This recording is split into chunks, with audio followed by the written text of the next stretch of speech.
आपण कोट्या करताय, आपण त्या ठिकाणी मिमिक्री करताय, या पलीकडे आपण काय केलं नाही.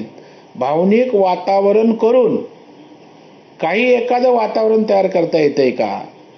जो लोकसभेच्या निवडणुकीमध्ये संविधान बदलणार हे त्या ठिकाणी नॅरेटिव्ह त्यांना कामी आलं, तशा प्रकारचा या निवडणुकीत मतदार यादीवर बोलून आपल्याला नॅरेटिव्ह सेट करता येतंय का, याचा केविलवाना या ठिकाणी प्रयत्न आहे.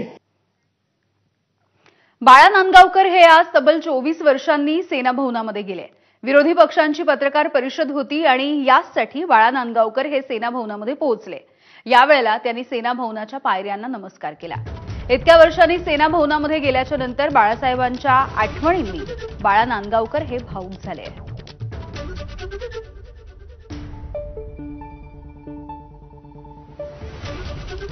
बाळासाहेब कायम आमच्या अंतःकरणात ते कायम राहणार. भावनिक झाला ते सगळं. हा, बाळासाहेब हा विषय माझ्यासाठी फार संवेदनशील आणि भावनिक आहे आणि त्याच्यामुळे काय त्यांनी प्रेमही खूप दिलं, रागावले सुद्धा, चिडले सुद्धा, पण बाळासाहेब प्रत्येक शिवसैनिकावरती प्रचंड प्रेम करायचे.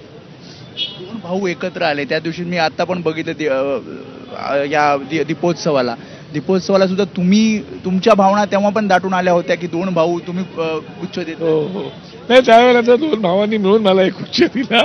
मी उद्धव साहेबांना दिला होता. उद्धव साहेबांनी बाळा नांदगावकर म्हणायचे की दोन भाऊ एकत्र आले पाहिजे. दोन माझी भावना होती आणि आज ती भावना प्रत्यक्षात येते, त्याचा मला आनंद आहे. आगामी पालिका